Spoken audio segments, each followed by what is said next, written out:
GMS 선교사. 미래 선교의 리더로 주님 주신 사명을 따라 세계 선교의 선두주자로 달려가고 있습니다. GMS 선교사 열전은 2024년 지금도 선교적 사명을 따라 도약하고 있는 자랑스러운 우리 GMS 선교사들의 드라마와 같은 삶과 사역을 찾아갑니다. 네, 기도하겠습니다. 사랑하는 하나님 아버지, 우리 GMS를 이렇게 사랑하시고 특별히 우리 귀하시고 참으로 우리 GMS에 귀한 사역을 하고 계시고 영향력을 끼치는 우리 배영선 선교사님을 오늘 밤에 세워주셔서 감사합니다. 아멘. 예, 삶과 사역을 통해서 많은 선교사들이 도전받고 은혜 받는 시간 되게 해주셔서 감사합니다. 아멘. 앞으로 아버지 하나님이 남은 생에도 더 복되고 더 주님이 귀하게 사용하셔서 빛나는 인생이 되도록 역사하여 주여, 주시옵소서. 아멘. 아버지 하나님이여, 참으로 저 대만에서 중국에서 사역하셨던 귀한 우리 주여, 아버지. 주여 능력 있게 하시고 늘 성령의 아멘. 능력 가운데 아멘. 있게 살 수 있도록 해주시고 영육간의 강건함을 주셔서 노후에 더 어려움이 없도록 주여, 아버지. 더 기쁨과 주님 독수리 같이 올라가며 아멘. 있는 삶을 살 수 있도록 성령님께서 강건하게 역사하여 주옵소서. 아멘. 아멘. 진행하는 우리 김부식 선교사님들을 떼서 주여. 많은 우리 GM에서 앞장서서 일하는 모든 또 운영위원들에게도 은혜 베풀어 주시고 또 아름다운 제2의 책자가 나올 수 있도록 역사하여 아멘. 주옵소서. 이 밤에도 아멘. 주님께 모든 것을 다하고 예수 그리스도의 이름으로 간절히 기도드리옵나이다. 아멘. 아멘. 아멘.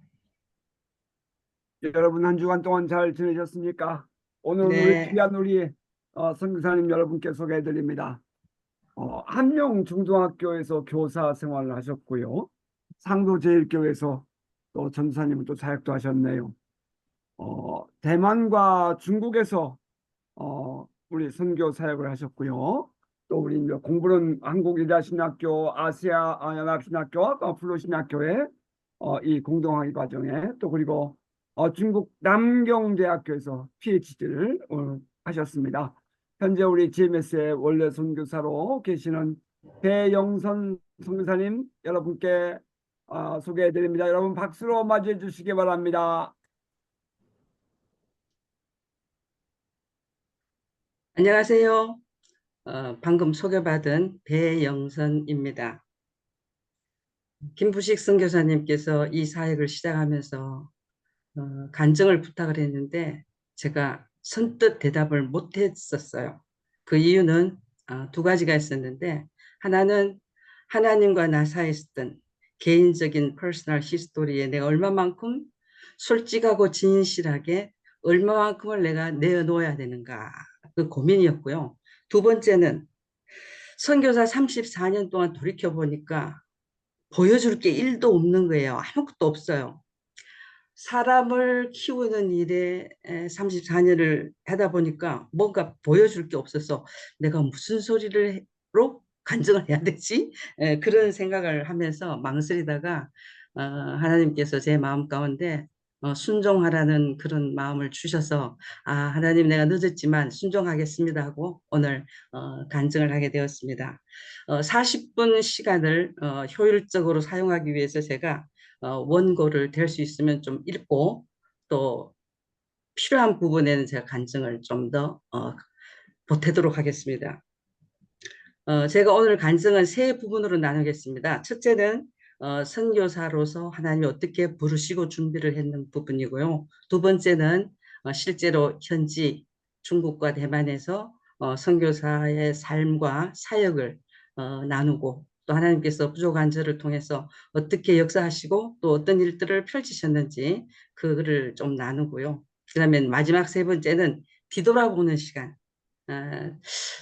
34년을 돌이켜보면 감사했던 일도 참 많지만 후회스러운 일도 굉장히 많이 있거든요. 그래서 그거를 한번 솔직하게 한번 나누고, 그 다음에 좀 더 시간이 되면 저 혼자 말고 오늘 이 줌에서 같이 얼굴을 보이는 우리가 GM에서 선교 아니면 건강한 선교를 위해서 우리가 어떻게 좀 소신 평상시에 마음을 갖고 있는 거, 그런 아이디어들을 서로 좀 나누는 그런 시간이 됐으면 좋겠습니다.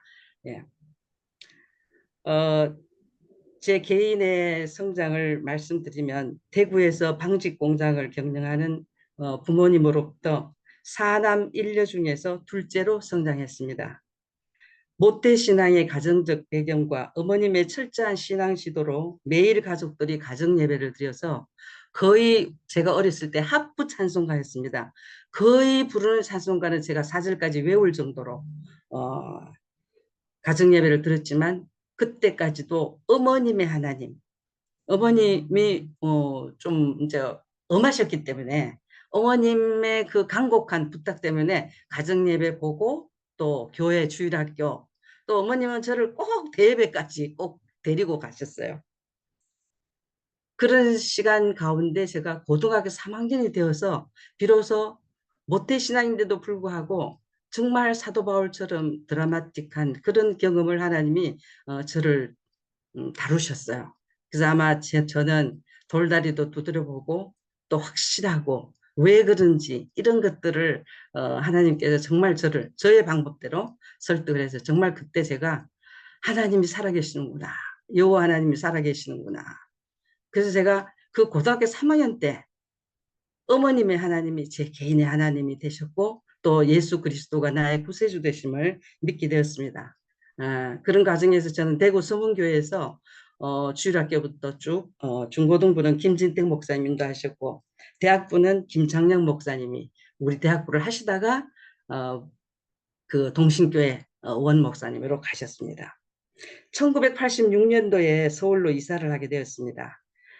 제기동에서 위치한 아남제일교회, 그 당시에 장덕호 목사님이 심호하시는 교회였고요. 그분이 그 당시에 이사장이라고 제가 들었습니다. 신앙생활을 하였고 그 목사님을 통해서 한국여자신학교를 꼭 갔으면 좋겠다.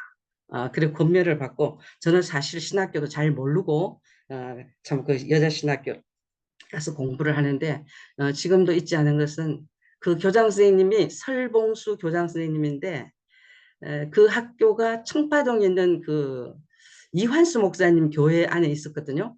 그 안에 있는데 이 교장 선생님 말씀이 평양에서 남자 신학교와 여자 신학교가 따로 있었답니다. 그랬는데 이제 학제가 바뀌어서 우리 총신에서 이제 남녀가 같이 공부도 하고 그런 식이 있는데 아마 통합 측에서 여자 신학교, 한일 여자 신학교를 따로 세운다니까 아마 그때 총회 어른들이 우리 여교육자들을 우리도 따로 한번 교육시켜보자 하고 아마 여자 신학교를 세웠다고 그렇게 제가 설명을 들었어요. 근데 그것보다 이제 저는 뭐 여교육자에 대해서 신학 공부를 하기보다는 등 떠밀려서 공부를 하면서 그 교장 선생님이 그러시더라고. 당신이 신학을 한다면 왜 하고 싶냐 해서 저는 신학을 한다면 똑바로 하나님을 알고 성경을 알고 하나님을 바로 믿고 싶습니다. 그렇게 대답을 하니까 됐대요. 그 동기가 굉장히 좋다고. 그런데 이제 제가 억지로 다녔어요, 사실은.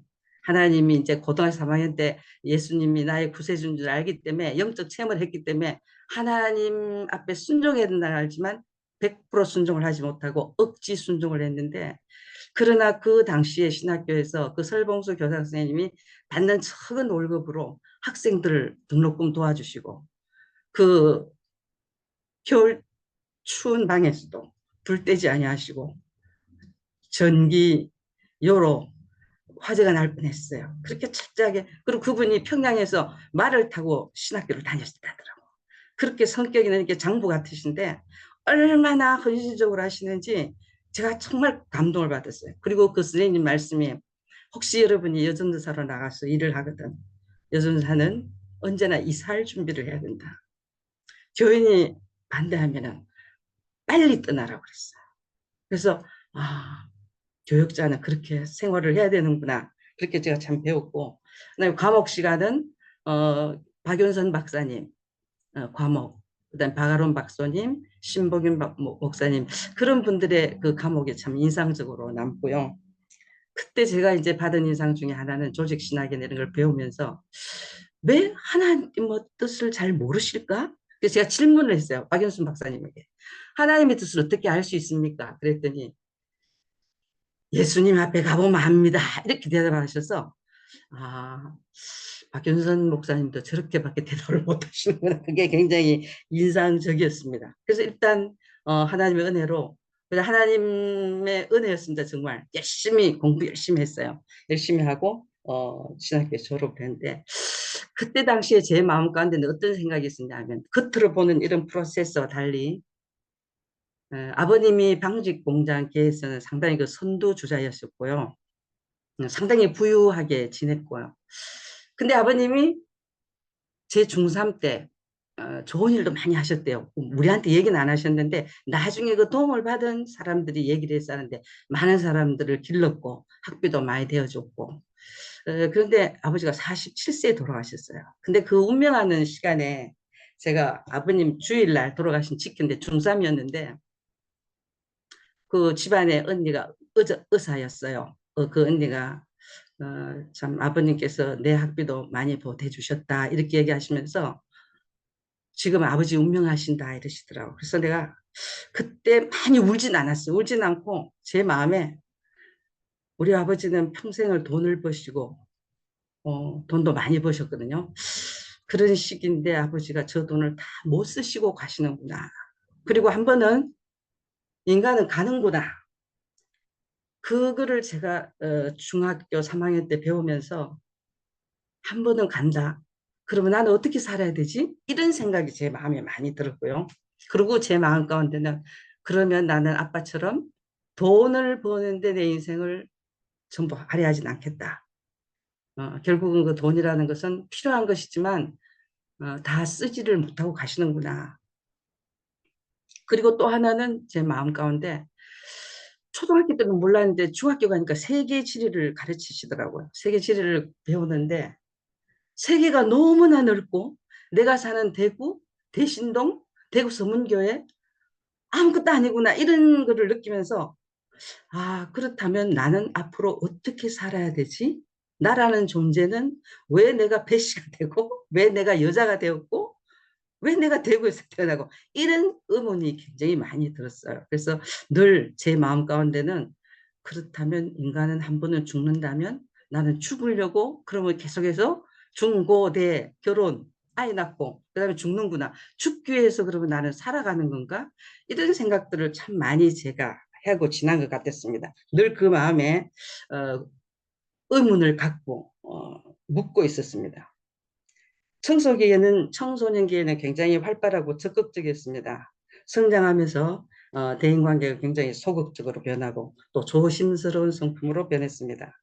그러나 일에서는 굉장히 그 적극적이고 목표 지향적이었습니다.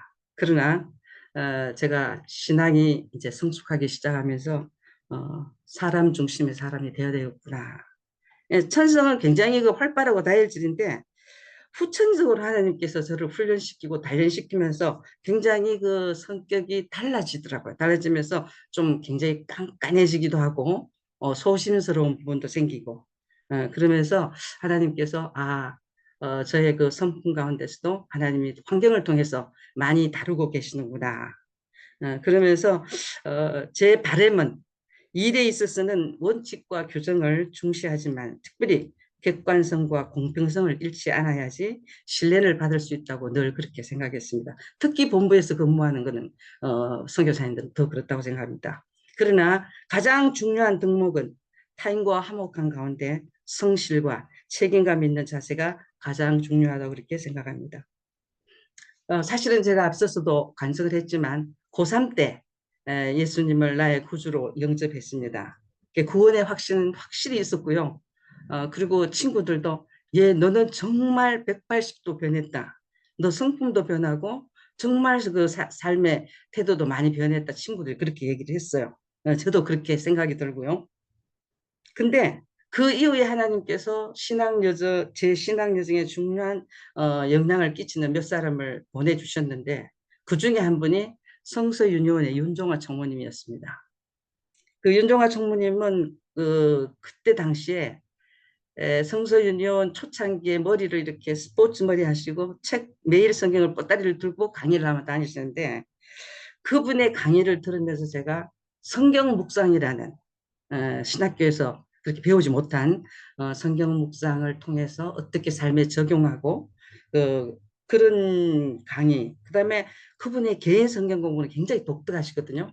그래서 제가 다른 거는 강의를 듣고 흉내를 내겠는데 이 개인 본문 성경 공부는 이거 한 번 강의 듣고는 안 되겠더라고. 그래서 그때부터 총무님의 강의에 제가 집중 성경 공부하는 방법 이런 거를 관심을 가졌을 때 총무님께서 앞으로 내가 LTC 성서윤에서 하려고 하는데 한번 합류를 하겠습니까 해서 네 좋습니다 해서 6개월 동안 각계 분야의 사람들과 같이 그 LTC를 개발하는데 제가 같이 이제 많이 배웠고요.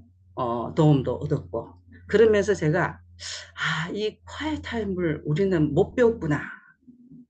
신학교에서도 그런 얘기는 잘 안 하시는데 그거를 배우는 시기에 제가 오일부 선교사님들을 성서윤을 통해서 만났고요. 또 그 당시에 제가 액체에서 공부를 하고 있는데 정균환 박사님의 성경신학에서 구약신학에서 quiet time이 굉장히 성경신학적으로 받침을 해줄 수 있는 학문이구나. 그래서 조직신학적인 성경 해석과 성경신학적인 성경 해석의 조화를 이루어야 되는 데서 제가 눈을 많이 뜨고 도움을 많이 받았고요. 그리고 특별히 그 당시에 제 마음 가운데 신앙의 성장에 가니까 정말 하나님께 순종하고 싶은데 하나님의 뜻을 어떻게 내가 알 수 있을까? 거기에 굉장히 제가 몰두를 하고 있었습니다. 그런데 이제 그 총무님의 강의 중에 이런 게 있었어요. 하나님의 주권과 하나님의 인도라는 강의가 있는데 정말 저는 그 강의를 듣고 속이 시원했어요. 그래서 그 관점에서 제가 성경을 다시 보기 시작하니까 제가 그동안 배웠던 신학적인 배경이나 또 여전도사로의 목회 5년 동안 이렇게 다른 목사님들과 함께 사역하면서 느꼈던 숙제들이 참 많이 풀렸어요. 그리고 저는 이 콰이타임과 하나님의 주권. 그래서 제가 내가 구세주로 영접받지만 내 신앙의 문제점은 내가 로드십이 부족하구나. 주님이 나의 주인이시고 왕이심을 내가 이거를 참 체득을 못했구나. 그래서 내가 하나님 제가 철저하게 주님 중심으로 하나님의 주권을 인정하고 로드십을 인정하면서 제가 신앙을 하겠습니다 하니까 하나님 계속해서 마음을 비우고 내려놓는 훈련을 시키면서 또 그런 분들, 오영배 선교사님들을 통해서 겉으로 보면 우리처럼 그렇게 열심히 아니에요. 새벽 기도도 하지 않고 기도할 때도 막 웃으면서 기도하시고. 그런데 그 로드십이 얼마나 철저한지 제가 정말 그 감명을 받았어요. 이 사람들이 겉으로 볼 때는 우리처럼 이렇게 열심히 없는 것 같지만 그 삶 속의 신앙 인격으로 로드십이 몸에 꽉 배어 있구나. 그래서 제가 참 윤총무님의 성경 공부 강의, 그 다음에 오해배 선교사님들의 그 삶의 보이는 로드십 이런 것들이 제 신앙에 정말 한 번 더 성장하는 그런 계기가 되었습니다. 그래서 저는 선교사로 부르심을 받은 것은 사실은 있었거든요. 고3 때 구원의 확신 있고 난 후에 여러 사람을 통해서 들었는데도 제가 하나님 제가 그거 말고 다 하겠습니다. 근데 전임 사역자 말고는 제가 다 순종하겠습니다. 그게 이제 승복이 안 되는 거예요. 하나님 나는 여전수사는 싫어한다. 그래서 하나님 나 여전수사는 싫어요. 그 옛날에 어릴 때 보면 깜당 고무신 신고 목사님 뒤에 이렇게 따라다니시던 그 여전사님들 위에 흰 저고리 밑에 까만 이렇게 치마 입으시고 그때는 다 거의 성경 학교 나오시고 이러셨거든요. 나 그거 싫어요. 그랬어요. 제가 하나님 나 그거는 싫습니다. 그거 말고 다 하겠습니다. 그랬는데 하나님께서 그런 저를 이 모양 저 모양으로 두드려 주시고 하나님께서 참 좌절하게도 하시고 그러면서 저를 많이 다루셔서 결국은 하나님 이 길이 가장 귀한 길이고 복된 길이고 정말 내가 중학교 때부터 나는 그러면 죽음을 앞둔 모든 인간들 앞에 내가 어떻게 하면 한 번의 인생을 보람되고 가치 있는 데 살까 결국은 이 길이라는 걸 하나님이 저한테 확신을 주셨어요. 그래서 제가 이제 선교사로 가려고 이제 생각을 하고, 과거에 여러 사람들이 선교사로 가야 된다는 소리를 했을 때 기억이 나게 하면서, 하나님, 이제 그거는 다른 사람을 통해서 했지, 저는 다시 제가 성경 말씀을 삶 속에 적용한 훈련을 받았으니 성경 말씀으로 다시 저를 인도해 주시자고 제가 성경을 펴놓고 다시 저를 선교사로 불러주십시오. 말씀을 통해서. 그래서 무릎을 꿇고 매일 quiet 타임을 하면서 하나님께서 여러 구절을 통해서 하나님이 저를 확실히 선교사로 보내주셨다는 것을 알게 되었습니다. 그리고 특히 그중에 오해배 선교사님들이 미스배는 선교사님 돼야 됩니다. 이제 이렇게 많이 하고, 또 제가 이제 학교에서 국어 선생을 했기 때문에 그분들이 알고 그 랭귀지 헬프로 좀 많이 도와달라 해서 몇 번을 한국어 학습을 할 수 있도록 제가 도움도 주고, 그러면서 그분들하고 교제를 할 때 그분들이 미스배는 선교사라고 해야 된다, 이렇게 해서, 그래서 제가 그 말씀을 이제 하나님 앞에 새겨 듣고, 아, 그렇다면 내가 어떻게 가야 되지? 그런데 제 마음 가운데 나는 목사도 아니고, 그렇다고 제가 상도제일교 5년 있을 동안요, 주류 비주류가 이렇게 충돌이 교단에서 나서 우리 교회는 중립을 선언해서 아무 교단에도 가지 않았어요. 그래서 저는 노예 뭐 이렇게 총회 이런 거를 전혀 제가 배우지도 못했고 목회만 목사님 따라 열심히 했기 때문에, 그러면 나는 내가 어떻게 선교사가 되지? 그러니까 제가 기도하는 가운데 하나님께서 중국 사람을 위해서 부르셨다는 확신을 주셨어요. 그래서 제가 나라는 욕하니까 대답을 안 주셨어요. 대답을 안 주시고 중국 사람을 위해서 하나님 나를 부르셨다 해서, 그래서 제가 그렇다면은 OMF가 허드슨 테일러가 세운 선교단체이기 때문에 그 OMF도 괜찮겠다. 그리고 제가 OMF 문을 드렸더니 OMF에서 중국 사람으로 가려 그러면 홍콩, 타이완 두 곳을 얘기하시면서 저를 면담을 하시더니 미스배는 타이완에 정말 적합하다. 왜? 대만 비자를 얻기 위해서는 222가 필요하다 그랬어요. 그 222는 신학교 풀타임으로 2년 이상 공부한 거, 그 다음에 2년 이상 교회 사역자, 풀타임 사역자로 경험한 것, 그 다음에 2년은 세큘러 잡, 그러니까 세속에서, 세상에서 어떤 자기 직업을 갖고 2년 이상 근무한 것. 그래서 이제 그분들은 보고 당신은 교사 5년 했고 또 여전사 5년 했고 신학 공부도 했고 했으니까 대만 비자 얻기에 굉장히 적합하다. 그래서 정말 하나님께서 저를 대만으로 부르셨다는 인정을 하면서, 하나님, 그러면 제가 이제 지역은 됐는데 그러면 선교사로 가려 그러면 파송 교회가 있어야 되는데 저는 목사도 아니고 그리고 교단 활동도 안 했고 누가 나를 선교사로 인정하고 파송하겠습니까? 그리고 기도를 하기 시작했는데, 물론 이제 quiet 타임을 배웠기 때문에 성경만 묵상을 하는데 굉장히 고민을 많이 했습니다. 하나님, 제 성품상 일은 열심히 하지만 저 좀 지원해 주세요, 후원해 주세요, 이서는 정말 못하거든요. 그래서 기도만 열심히 하는데 사도행전 13장을 읽는 아침에 하나님께서 13장을 통해서 그 수리 안디옥 교회가 바울과 바나바를 어떻게 파송하는지를 보여주시면서 제 마음에 두 가지 확신을 주셨어요. 첫째는, 하나님, 저 아무 파송 교회나 싫습니다. 수리 안디옥 교회 같은 교회를 붙여주십시오.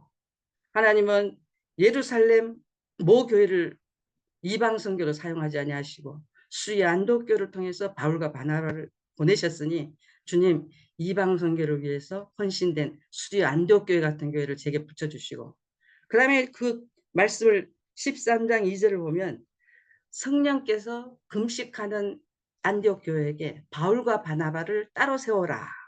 그러면서 뭐라고 했냐면 내가 불러 시키는 일을 위하여 그들을 따로 세워서 파송하라는 말씀을 주셔서 제 마음 가운데, 하나님, 그럼 저를 대만의 중국 사람을 위해서 불러 시키는 일이 무엇입니까? 제가 여쭤보기 시작했어요. 하나님, 하나님이 저를 선교사로 부르셨다면 제가 대만 가서 무슨 일을 하겠습니까? 그래서 그때 제가 액취에서 풀러하고 석사 과정을 하고 있었는데 논문을 제가 대만 선교를 위한 논문을 썼습니다. 쓰면서 하나님께서 쭉 인도해 주실 때 세 가지 감동을 주셨어요. 첫째는 나는 대만 가면 무조건 모든 평신도는 성경을 적용하고 말씀을 묵상하는 개인 묵상 훈련하고, 두 번째는 교회 성당을 하되 시크 클래스 묵도반 뭐라 하죠? 태신자반 그 분부터 양육 재생산하는 데까지 교회가 하나의 그 성숙 재생산하는 데까지 성장할 수 있는 소그룹 운동을 통해서 교회 성장하는 그 부분을 제가 굉장히 준비를 했습니다. 그 다음 세 번째는 하나님, 제가 그때 당시에 준비하면서 데니스 레인이라는 영국 선교사님이 한국에 브란노 서원을 통해서 여러 차례 와서 강해설교 세미나 하셨는데 저는 그때 강해설교에 눈을 뜨고, 왜냐하면 기초는 이미 벌써 성경 신학하고 콰이타임 훈련이 되어 있었기 때문에 그것이 저한테는 굉장히 쉽게 납득이 되고 또 흡수가 됐고요. 그래서 열심히 해서 나는 마지막에는 교회 지도자들에게 강해설교 훈련을 나는 꼭 시키고 싶다.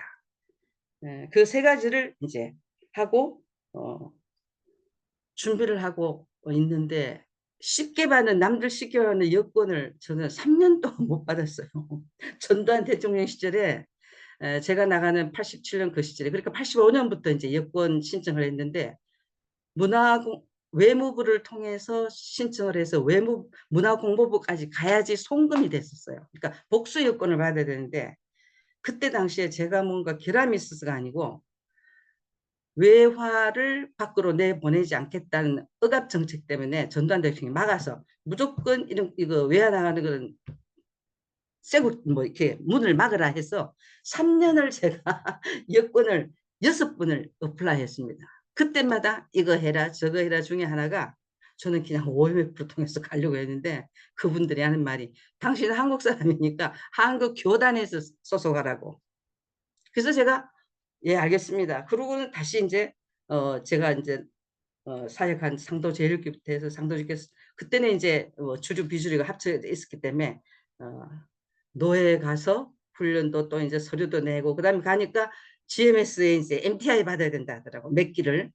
그래서 MTI까지 했습니다. 하고 가려고 하는데 그 시간이 3년이 걸렸어요. MTI 받고 여권 받고 하는 게 3년이 걸려서 이 준비하는 3년 동안 인사가 이미 벌써 파송 예비도 3년 전에 다 드렸어요. 각 교회마다.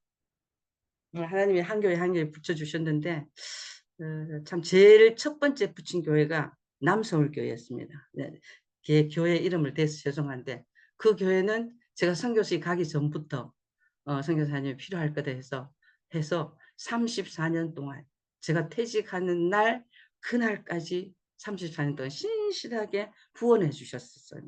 그래서 저는 참 그 남서울교회가 참 잊지 못할 교회이고요. 또 그 이후에도 초교파적으로 이제 하나님께서 교회 한 교회 한 교회를 하면서 여권을 받는 것도 이렇게 힘들면 비자는 얼마나 힘들까 하면서 교인들이 참 교회가 많이 저를 위해서 기도해 주셨습니다. 그래서 제가 배운 게 있다면 이 3년 동안의 믿음 선교, 말씀을 통한 하나님의 주권, 인도에 대해서 확실하게 배우게 되었어요.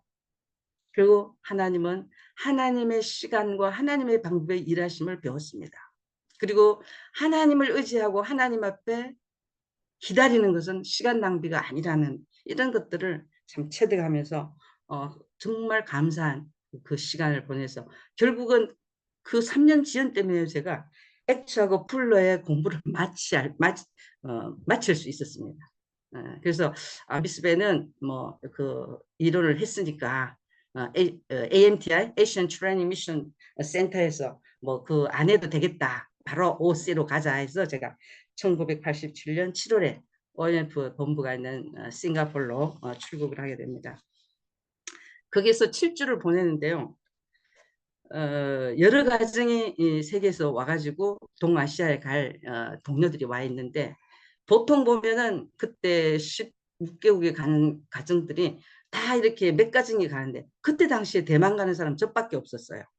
그래서 대만에서 갈 사람은 저밖에 없었어요. 7주를 보내는데 그때 인상적인 거는 굉장히 그 오리엔테이션 코스가 시스템화되어 있다는 생각이 들었고요. 그다음에 또 하나는 그 언어 학습을 굉장히 중요하게 생각한 그 매일 수업이 있었습니다. 그 OMF의 램프 책을 가지고 하는 방법도 있었고, 그 언어학 박사가 상주에서 교수로 계셨습니다. 그래, 문학 훈련 이런 것들이 인상이 깊었고요. 그다음에 또 하나는 이 그 디렉트들이 거기에 많이 계시는데, 총재라면 굉장히 좀 이제 그때는 허드슨 테일러 3세가 총재가 돼 있었는데 권위주의적이 않고 정말 섬기는 리더십이었어요. 그래서 제가 굉장히 도전을 받았습니다. 어렸을 때부터 어머니를 통해서 참석했던 부흥회 때 본 성령 충만, 그다음에 그 리더십, 영성 이게 뭘까? 그래서 굉장히 고민을 많이 하고 그랬는데 제가 그 싱가포르에 있는 서양 선교사님 리더들을 통해서 철저하게 이 사람들이 섬기는구나. 그리고 그 디렉트라는 총재라는 자리는 펑셔널 포지션, 기능을 위한, 정말 하나님 앞에 일을 위한 자리였어요. 그리고 끼나 사역이나 교통비나 똑같았어요. 똑같았어요. 오늘 시임 선교사나 뭐 총재나 똑같은, 다만 뭐 사역상 교통비가 다를 밖에 없었습니다. 그래서 제가 굉장히 그 7주 오리엔테이션 가운데 그 본부의 어떤 시스템화된 재정, 그다음에 오리엔테이션 코스, 또 몸에 익은 그분들의 섬김, 그 식사 시간마다 냅킨에 이름을 써서 각각 이렇게 교제할 수 있도록 그런 게 인상적이었고, 그다음에 그 7주 동안에 교회를 제가 임마누엘 처치를 나갔는데 그 처치에 가니까 젊은 부부가 주일마다 계시록을 강의를 하는데요. 너무 깊게 강의를 했어요. 제가 이 싱가포르 교회가 대단한 교회구나 그렇게 생각을 하고 정말 인상적이었는데, 제가 7주 동안에 그 교회를 몇 번 못 갔었습니다. 또 다른 교회도 갔었기 때문에. 근데 어떻게 하셨는지, 제가 대만으로 떠나는 그 새벽이었어요. 저 혼자였어요. 다른 사람들은 다 이제 뭐 팀으로 여러 가정이 가는데 대만은 저 혼자였는데 그 부부가 새벽에, 깜깜한 새벽에 두 분이 오셨어요.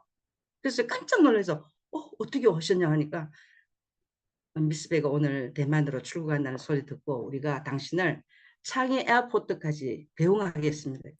그래서 제가 너무 놀랐어요. 하나님, 나는 이분들의 교회들 출석도 내가 몇 번 못했고 앞으로 또 대만으로 가면 자기 교회 출석도 하는데 정말 이 나를 위해서 이렇게 새벽같이 두 부부가 잠을 자지 않고 왔구나. 그래서 저는 지금도 그 두 부부가 정말 아름답게 하나님 앞에 늙으셨다고 생각합니다. 그래서 그 마음, 제 마음속에 정말 그 목회자상 받는 것이 참 두고두고 또 그분들을 닮고 싶은 그런 추억이 되었습니다. 그래서 제가 7주를 마치고 이제 드디어 대만에 가서 이제 선교 사역을 시작하게 되는데, 대만은 여러분이 이제 뭐 다른 선교사님들이 들었겠지만 우리나라 경상남북도보다 좀 더 큰 그런 면적을 가졌는데 고구마처럼 생겨서 그래도 길쭉에서 고속도로로 달리면 한 6시간을 달려야 돼요. 제일 위에서부터 아래까지 가려고 그러면. 그래서 보통 교회 개척을 하실 분들은 까오슝이라는 제일 남부 지역, 우리나라 부산 같은 곳입니다. 그리고 티칭을 할 사람, 교수 사역을 할 사람들은 배워서 타이베이 북부 쪽으로 가야 돼요. 그래서 저는 이제 가니까 리더십들이 미스베는 타이와니즈를 배워야 되는지 만다린을 배워야 되는지 결정을 하시는데, 당신은 배경이 보니까 둘 다 가능하다.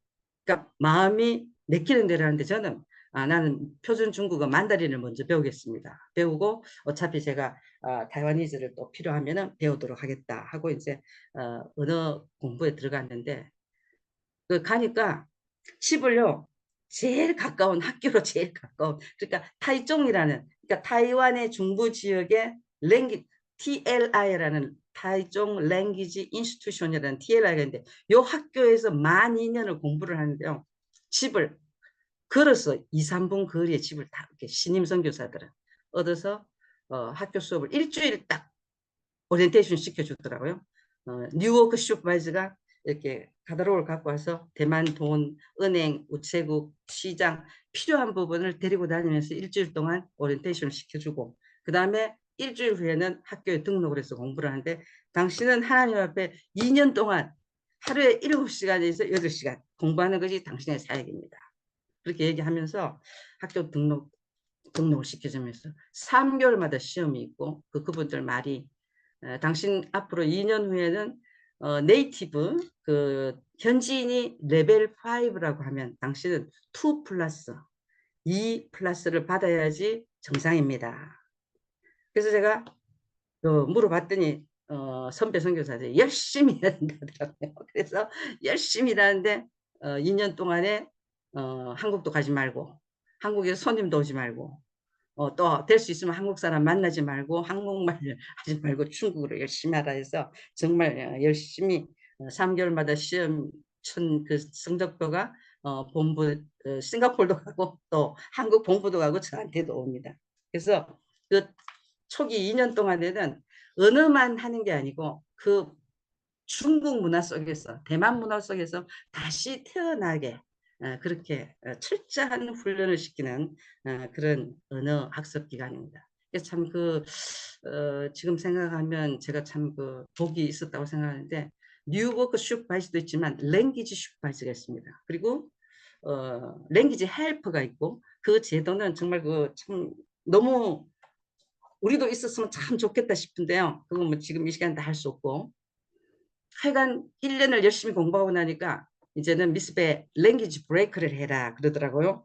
그래서 랭귀지 브레이크가 뭡니까 하니까 너 이때까지 1년 동안 배운 중국어 가지고 한 15분 정도 개인 간증 문장을 작성해서 앞으로 당신이 어떤 곳에 사역을 할 것인지 대만 저 위쪽부터 선배들이 하는 사역지를 이렇게 한 달 동안 여행할 수 있도록 그 사역에 참여할 수 있도록 시간을 주시면서 또 나도 그쪽 사역을 보지만 그 팀 선배들도 이 친구가 뉴워크가 우리 팀에게 필요한지 안 한지 서로 선보는 시간이에요.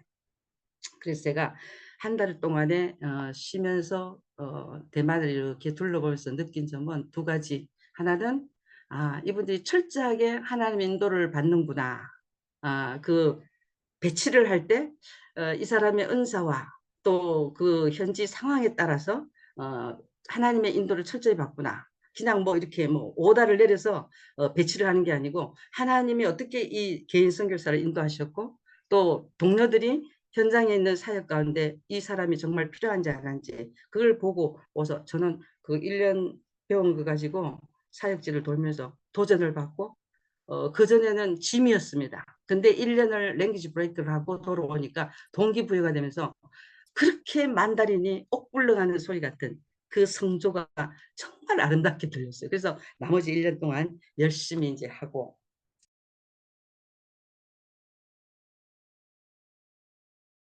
그래서 언어를 공부하는 그 기간 동안에 제가 기도를 했어요. 하나님이 불러시키는 일이 대만에서 제가 3가지를 작정하고 왔는데 큐티 훈련, 제자 훈련이나 소그룹을 통한 교회 성장, 그다음에 강해 설교. 이 3가지를 하기 위해서는 제가 언어가 탁월하고 계속해서 제가 언어를 공부를 해야지 이걸 할 수 있는데 어디서부터 펼쳐야 될지 하는데 하나님 저는 첫 텀에는 이거를 못할 것 같으니까 강해 설교 잘하는 목사님 그리고 이미 성경 공부에 눈뜬 목사님 이런 목사님을 대만 목사님 한번 붙여주시면 제가 이 목사님을 한번 제가 밀어드리고 이 사역이 대만에서 정말 가능할까 안 할까 보겠습니다. 그리고 이 언어 훈련이 다 끝나가는데요. 그때가 1988년이에요. 저 어느 날 전화가 왔어요. 저희 집에. 전화를 받았더니 중국 목사님이 전화를 했는데 자기소개를 하면서 꼭 한 만나자 하시더라고요. 그래서 제가 알겠습니다 하고 만났거든요. 만났는데 그분은 보수 침례 교단의 목사님이셨는데 이분이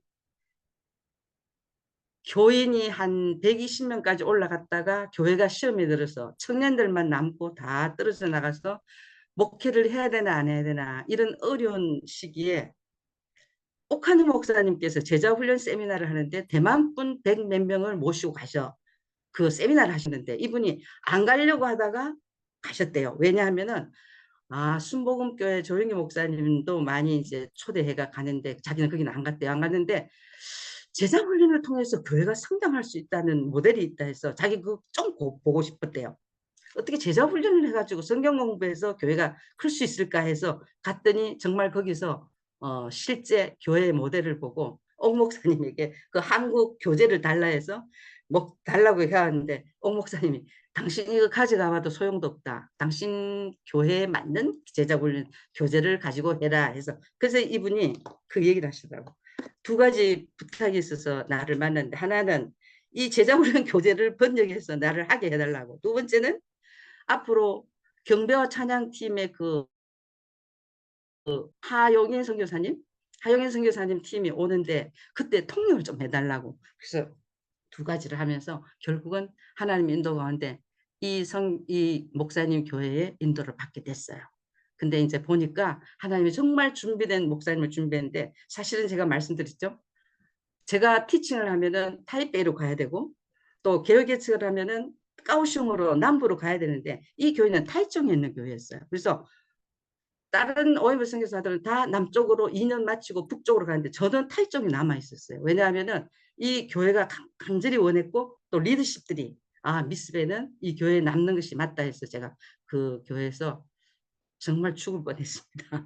중국어 2년 배운 미천으로 그 제자훈련 교재를 번역하는 게 교사 거도 해야 되고 학생 거도 해야 하는데 정말 하나님의 신견방법으로 해서 교회가 정말 새로워지고 열매도 맺고 저는 좀 몸이 많이 이제 너무 무리해서 안 좋았지만 교회가 결국은 작년 교인이 120명 정도로 성장하는 교회가 됐습니다. 그래서 정말 그 교회에서 제가 얻는 그 용기와 확신은 모든 사람들이 대만 교회는 한국어가 달라하지만 저는 동일한 하나님께서 동일한 하나님의 성경 말씀으로 우리가 열심히 일을 하면 하나님께서 책임진다는 확신을 제가 받았습니다.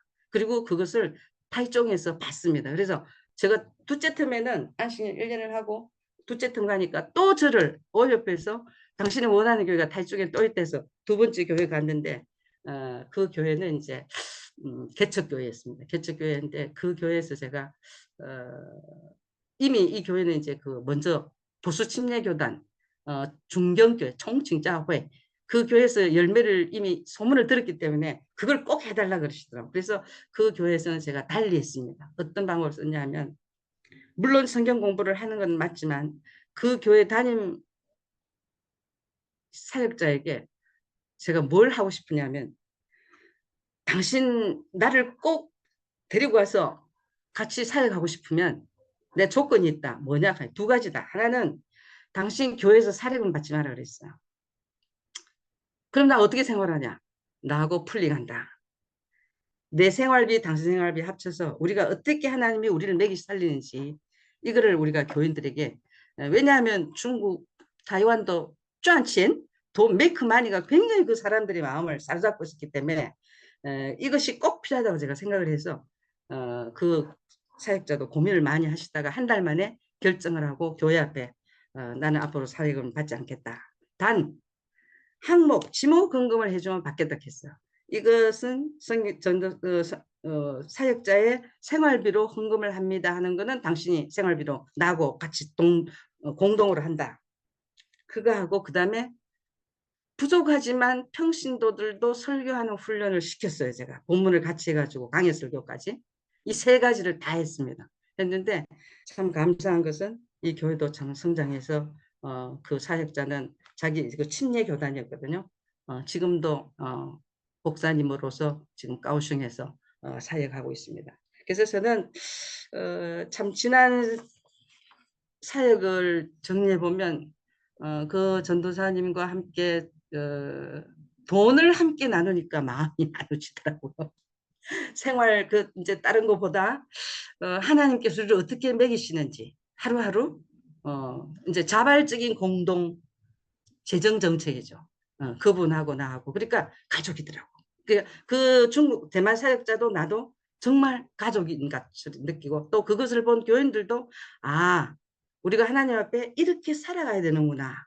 하루하루 우리를 먹이시고 공급하신 하나님이구나. 이거를 많이 배우게 됐어요. 그게 지금도 저는 굉장히 마음속에 내가 오염반에서는 풀링 시스템이라는 재정 공동 정책을 규정이기 때문에 했지만 내가 대만 사역자와 함께 이것을 자발적으로 만 2년 동안 했을 때 하나님이 하신 역사 이런 것들이 지금도 굉장히 생생하고요.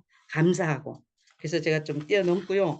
그 이후에 이제 중국에 가게 되는데 중국을 가게 된 원인은 지도자 사역을 잠깐 왜냐하면은 중국이 문이 뒤에 열렸기 때문에 중국어를 할 수 있는 분들이 많지 않았습니다. 그래서 저를 보고 좀 오라 해서 한 2차례 갔는데 제가 보고 중국이 정말 지금 시급한 때구나. 그래서 제가 모든 사람이 만류를 하는데도 불구하고 제가 중국을 가겠다니까 첫째는 오염 규정이 안 맞아요.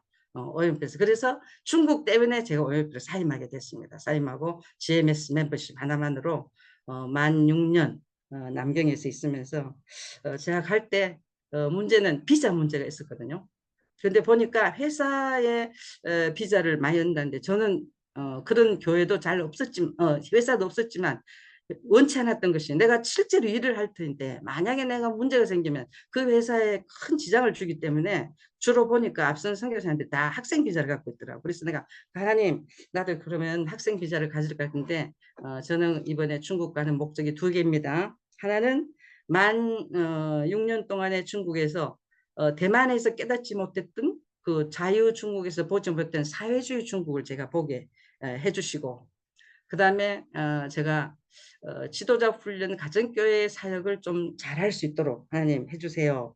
그러면서 제가 기도를 하는데 하나님께 지혜를 주셔서 어차피 학생 비자로 있으니까 일하면서 또 학생도 공부도 해야 되니까 고생은 많이 했습니다. 근데 하나님이 저에게 어떤 감동을 주셨냐면 내가 가정교회 사역자들을 일을 하기 위해서는 멀리 가서 남경에 살지 않았습니다. 멀리 가서 일을 하지만 내가 남경에 있는 사람들에게는 어차피 학교에서 교수들을 만나니까 내가 이 교수님들에게 복음전도 못하지만 내가 할 수 있는 거는 학생의 신분으로 논문을 써야 되겠다. 그래서 기도하면서 2가지 논문을 썼습니다. 하나는 공자와 예수의 교육 사상 비교 사상 연구를 해서 참 감사하게 이 논문을 통해서 지도 교수들이 자기들이 뭐 예수를 안 볼 수가 없었거든요. 책도 보고 저를 지도하려면 해야 되니까.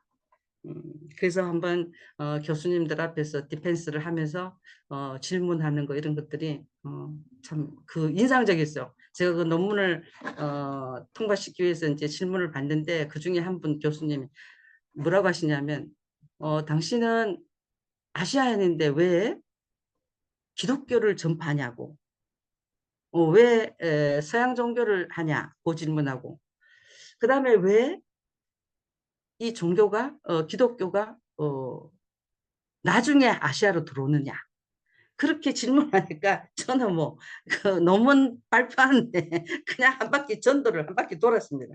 너무너무 감사하고 그 다음에 이제 좀 더 이제 또 퍼들 스타디를 해야 되겠다 싶어서 박사 과정에 이제 또 문이 열리고 또 오라고 하고 그러셔서 제가 사회주의 전공했습니다.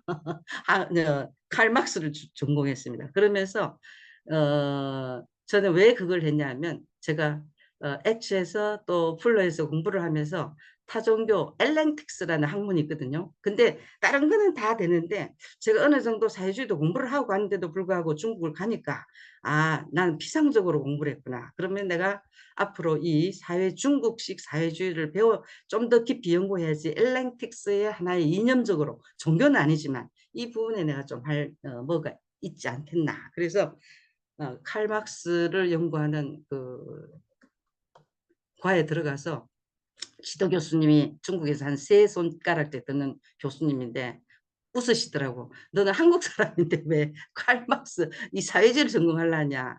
그러면서 너 한국 가도 괜찮을까 해서 괜찮다 그랬어요. 제가 괜찮고 대신에 저는 논문을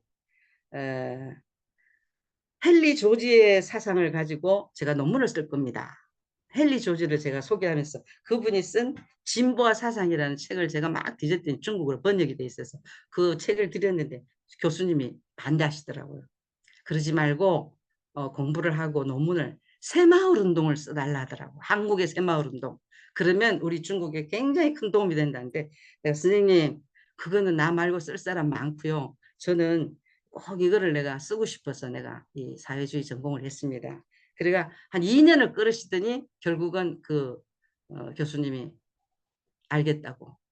그래서 제가 헨리 조지의 경제사상과 중국 토지개혁 방안이라는 논문으로 이제 박사학위를 받고, 또 그분이 마지막으로 저보고 한국 돌아가거든 중국 사회주의 너무 나쁘다고 소문 좀 많이 내지 마라. 그 얘기를 하시면서, 아니요 선생님, 저는 자본주의나 사회주의나 다 문제점이 있다, 장단점이. 그러나 저는 성경적인 경제사상, 성경적인 토지, 이런 관념으로 제가 이 논문을 쓴 것입니다. 저는 그리스도인입니다. 그래서 참 좋은 그런 시간을 어, 가졌습니다. 그래서 그 논문 때문에 제가 접하지 못했는 경제신학, 토지신학, 희년사상, 거기에 대해서 공부를 많이 하고 연구할 수 있는 그런 기회가 됐고요. 이제 마지막으로는 삶을 보면, 첫째는 금수한 생활, 심플 라이프를 제가 선교사 삶에서 배웠습니다. 자주 하는 이사, 4년마다 짐을 싸고 창고에 두고 가고 또 반복하는 이런 삶을 통해서, 아, 정말 인생은 나그네구나. 나그네 인생을 가장 일선에서 경험할 수 있는 것이 선교사의 삶이구나. 그래서 제가 될 수 있으면 정말 심플 라이프, 꼭 소유해야 되는 거 말고는 가지면은 정말 짐이 되는구나. 그걸 제가 참 배우면서, 내가 만약 선교사 삶에서 정리를 한다면 내가 축복받은 것은 내가 몸으로 심플 라이프를 배웠구나. 자원하는 마음으로. 그것이 제가 첫 번째 꼽는 것이고, 두 번째는 그 faith mission, 믿음과 순종. 구원은 하나님께서 내가 덧없이 입혀주는 선물이지만 그 외의 것은 하나님의 인도와 나의 순종하고 굉장히 관련이 있다는 걸 보면서, 하나님, 제가 하나님의 뜻을 알고 순종하지 않는 그런 룰을 범하지 않고, 또 내가 함부로 기도할 수 없는 것은 하나님께서 이미 내게 주기로 약속한 그 많은 것들을 내가 준비되지 않아서 받지 못하고, 내 이 좁은 머리로 뭐 하나님 이거 주세요 저거 주세요 하지 않게 해주세요. 하나님 주시려고 약속한 그것만이라도 잘 받게 해주세요. 이런 믿음 선교를 제가 배우게 됐습니다. 그래서 너무너무 감사하고, 또 나의 필요를 사람에게 요청하지 않고 하나님에게 간절히 기도할 때 하나님께서 기도하는 사람들의 마음을 움직여서 하나님의 시간에 하나님이 우리의 필요한 만큼 더도 말고 덜도 말고 공급하시는 하나님 배우면서, 정말 이런 간증을 하려면 하늘을 두루마리 삼고 정말 바다를 먹물로 삼아도 정말 다 기록하지 못합니다. 그 다음에 세 번째는 선교사 삶에서 배운 것은 타문화 이해와 다문화의 수용입니다. 더 이상 내가 한국 전형적인 사람은 아니지만 그 내가 접한 중국, 대만, 또 서양 선교사님들, 이런 문화 속에서 정말 그 다양성을 인정하고 살게 된, 더 이상 전형적인 한국 사람은 아니지만 내가 하나님의 나라 사람으로 다양성을 인정하면서 그 옳고 그름, 맞고 틀림, 이런 것들이 굉장히 그 바뀌어지는 그런 삶을 경험하고, 그 다음에 마지막으로는 자족하는 삶. 하나님, 정말 빈부에도 처할 수 있고 하나님의 주신 것을 만족하고 살 수 있는 삶, 이것이 그 자족하는 비결이구나. 그걸 참 배웠습니다. 그리고 마지막으로 뒤돌아보면은 감사한 일들이 있습니다. 첫째는 함께 기도와 물질로 동력했던 파송교회, 세교회, 상도제일교회, 삼례서부교회, 목동 햇불교회, 34년을 기도와 물질로 후원한 남솔교회 외의 숱한 교회들, 정말 이런 교회들에게 정말 무릎을 꿇고 하나님 앞에, 또 교회 앞에 정말 감사를 드립니다. 신실한 개인 후원자들, 또 기도의 동력자들, 참으로 고맙고 감사합니다. 후원교회들, 기도원들, 기도 동력자들 다 감사합니다. 그 다음에 두 번째는 그 OMF에서 만났던 친구들, 그들은 한결같이 하나님의 사람들이었습니다. 그리고 그들은 믿음의 사람들이었습니다. 철저하게 리더십에 대한 존경과 순종이 있었고, 자신이 속한 선교단체 OMF에 대한 대단한 자긍심과 깊은 애정이 있었습니다. 나는 오늘도 그들과의 신앙적 추억이 제 즐거움의 한 부분에 남아 있습니다. 가끔 끄집어내서 회역하면서 그들을 그리워하곤 합니다. 그럼 마지막으로는 후회되는 일 좀 나누고 싶습니다. 후회되는 일이 굉장히 많이 있습니다. 많이 있는데 크게 두 가지인데요. 하나는 제가 두 차례의 본부에 들어가서 근무했던 기회가 있었습니다. 근데 그때 본부 근무의 중요성을 잘 내가 인식하지 못하고 오히려 현지에서 빨리 가서 내가 현지 일을 해야 된다 그런 마음을 가지고 본부에 그 참 더 내가 더 세밀하고 더 헌신적으로 좀 뭔가 개혁적인 그런 일에 내가 쓰이지 못한 것을 굉장히 내가 후회하고 후회합니다. 그리고 너무 국제선교단체하고 비교할 때 정말 저는 내가 사임을 해야 되나 아니 이러면서 지나온 세월이 하나님 앞에 여러분 앞에 부끄럽기도 하지만 또 한편으로는 우리 GMS가 여성들에게는 좀 불공정한 행정 정책이 아닌가 이런 판단 이런 걸로 굉장히 어렵게 지냈는데요. 그런 것들이 지금은 제가 훌훌 다 틀었습니다. 다 틀고 그런 것들이 굉장히 제가 좀 사로잡혀서 하나님이 나를 좀 더 자유롭게 쓰지 못하지 않으셨는가 그런 아쉬움, 후회. 그다음에 두 번째는 후회되는 것이 나의 성격과 기질상의 결함 때문에 더 동료들에게 너그럽고 또 현지인들에게 더 온유한 성품으로 대인관계를 하지 못한 점이 정말 후회되고요. 더 품어주지 못했고 더 너그럽지 못했고 더 온유하지 못한 그런 점이 참으로 후회됩니다. 그래서 남은 생에는 겸손하고 온유한 사람으로 하나님이 쓰시기에 편한 사람으로 살고 싶습니다. 감사합니다.